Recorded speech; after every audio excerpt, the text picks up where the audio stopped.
Hello friends, Neha એજ્યુકેટરમાં આપનું સ્વાગત છે.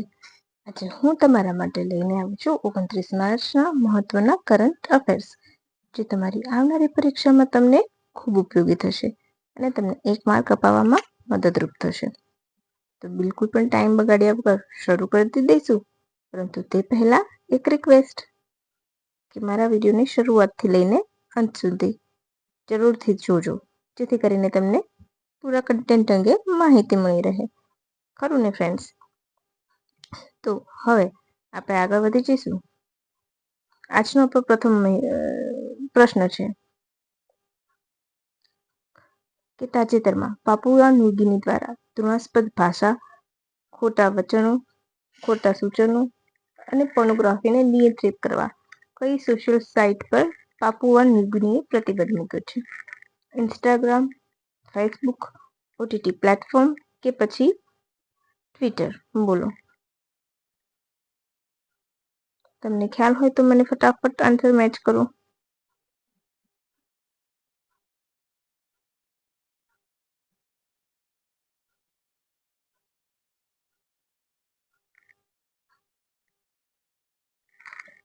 તો અહીં આપણો જવાબ આવશે ઓપ્શન બી, ફેસબુક. ફેસબુક ઉપર પાપુઆ ન્યૂ ગિનીમાં પ્રતિબંધ મૂકવામાં આવ્યો છે. કેમ? તો એડલ્ટ કન્ટેન્ટ ને પૂછાય છે એનાથી, જે જોખમો છે એને નિવારવા માટે આ પગલું લીધું છે. બરાબર છે? તમને ખબર છે પાપુઆ ન્યૂ ગિની વિશે? કે ત્યાં સૌથી વધારે બોલાતી જૂની ભાષાઓ હજુ જીવંત છે, એ તમને ખ્યાલ હશે. બરાબર? હું એવું માનું છું. બરાબર છે? હવે આટલું, આના માટે ફક્ત આપણે આટલું જ છે, એમાં વધારે ડિટેલ કરવાની જરૂર નથી હોતી. ક્લિયર થઈ ગયું ફ્રેન્ડ્સ?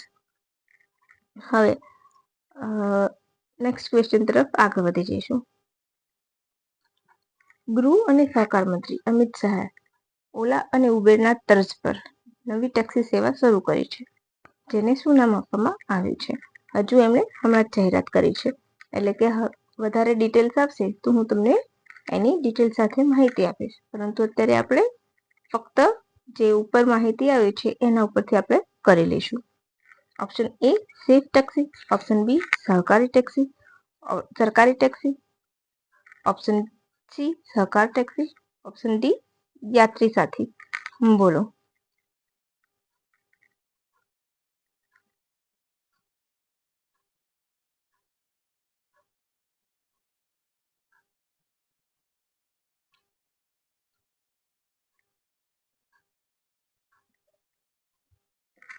તો ચાલો આપણે જોઈ લઈશું. અહીં આપણો જવાબ આવશે ઓપ્શન સી સહકાર ટેક્સી. બરાબર છે? શું આવશે આપણો જવાબ? સહકાર ટેક્સી. તમને ખબર છે ઘણા રાજ્યોમાં આ પ્રકારની સેવા હજુ ચાલુ જ છે. મીન્સ કે કેન્દ્ર શરૂ કરવા જઈ રહી છે, પણ એ પહેલા ઘણા રાજ્યએ શરૂ કરી દીધેલી છે. જેમ કે પશ્ચિમ બંગાળમાં યાત્રી સાથી. બરાબર છે? કર્ણાટકમાં નમ્મા યાત્રા. બરાબર? તો આ બે તમે યાદ રાખજો, તમને જોડકાના સ્વરૂપમાં પૂછી શકે છે. ત્રણે. બરાબર? હવે આપણે આગળ વધી જઈશું. બિમસ્ટેક સમિટ 2025માં ક્યાં યોજાશે? તમને સૌને ખબર છે કે અત્યારે હાલ બિમસ્ટેક સમિટ યોજાવાની છે. તો એ સમિટ ક્યાં યોજાવાની છે એ તમારે મને કહેવાનું છે. અને ફ્રેન્ડ્સ, એક લાઈક જરૂરથી કરજો. કંજૂસાઈ ના કરશો લાઈક કરવામાં. અને કમેન્ટ પણ જરૂરથી કરજો કે તમને કેવું લાગી રહ્યો છે મારો કન્ટેન્ટ. રાઈટ? તમે કમેન્ટ કરતા રહેશો ને તો મને પણ ઇન્સ્પિરેશન મળશે. અને તમારા મિત્રોને શેર જરૂરથી કરજો, જેથી કરીને એમના સુધી આ બધી માહિતી પહોંચી શકે. તો અહીં આપણો જવાબ આવશે ઓપ્શન એ થાઈલેન્ડ. બરાબર છે? આ 6ઠ્ઠું સંમેલન યોજાવાનું છે બિમસ્ટેકનું. બરાબર? થાઈલેન્ડ.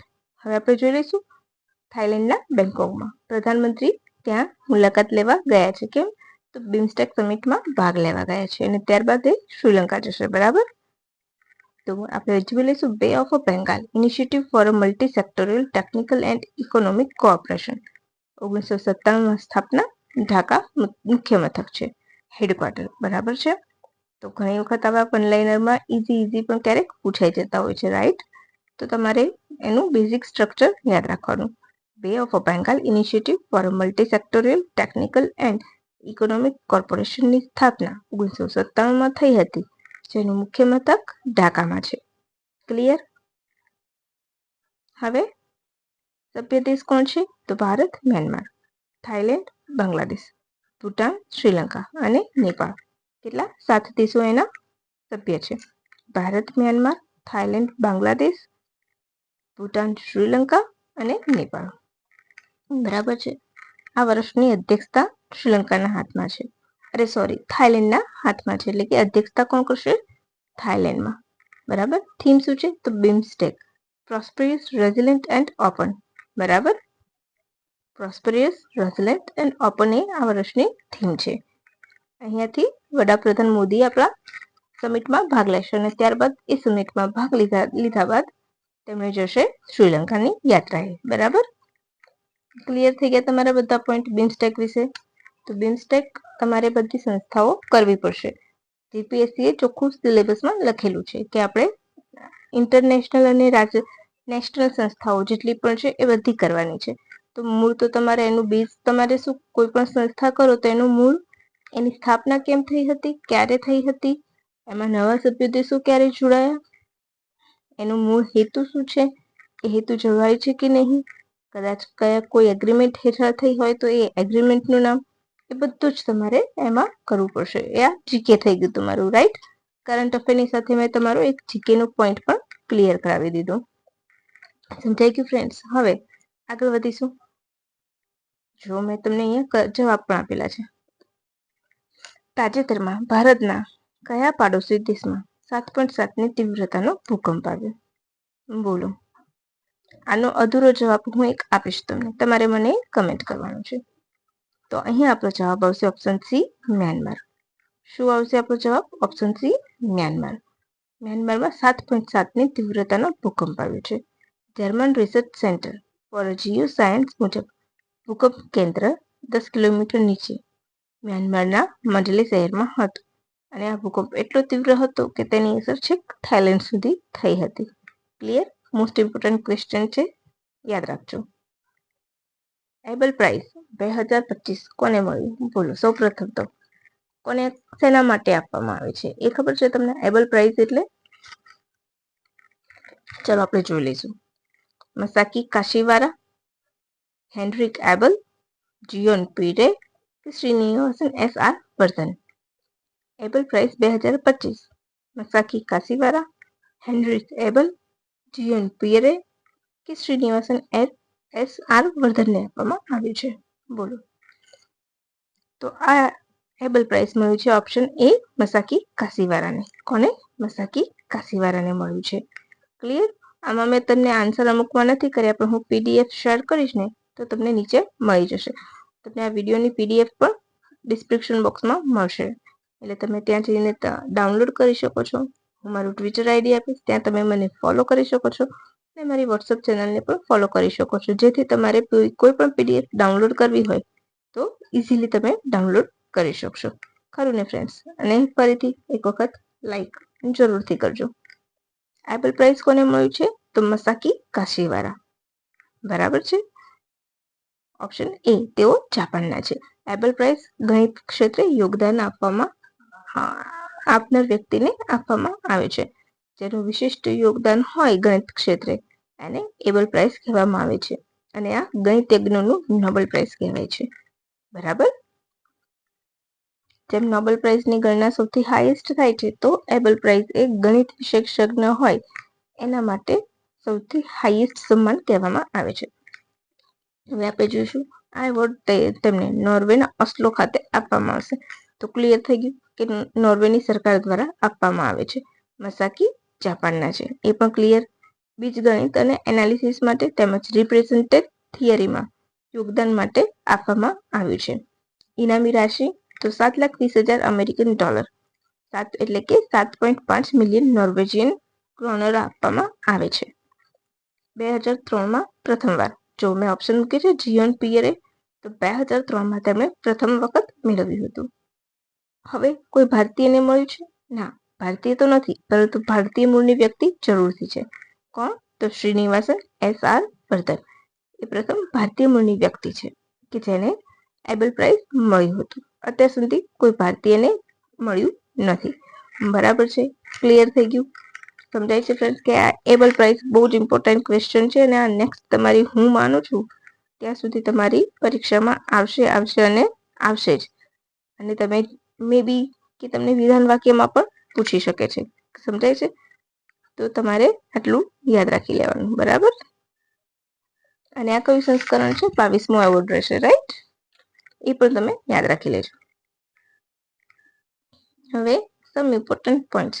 તમને ખબર છે હમણાં જ ટીબી મુક્ત અભિયાન 24મી ટીબી દિવસ ગયો, બરાબર? તેમાં 100 દિવસમાં ટીબી મુક્ત જે હરિયાણાના પંચકુલાથી લોન્ચ થયું હતું એ લખી લેજો, બરાબર? કદાચ મેં તમને કરાવ્યું નહીં હોય તો હરિયાણાના પંચકુલાથી 100 દિવસ ટીબી મુક્ત ભારત અભિયાન લોન્ચ કરવામાં આવ્યું હતું, એ તમે યાદ રાખજો. તો અત્યારે હાલ એમાં જોરદાર પ્રદર્શન કયા રાજ્યએ કર્યું છે? તો ત્રિપુરા. એના માટે એને સન્માન આપવામાં આવ્યું છે અને ગુજરાતે 95% સારું કાર્ય કર્યું છે. તો પહેલું ત્રિપુરા યાદ રાખજો કે સન્માન ત્રિપુરાનું કરવામાં આવ્યું છે, બરાબર?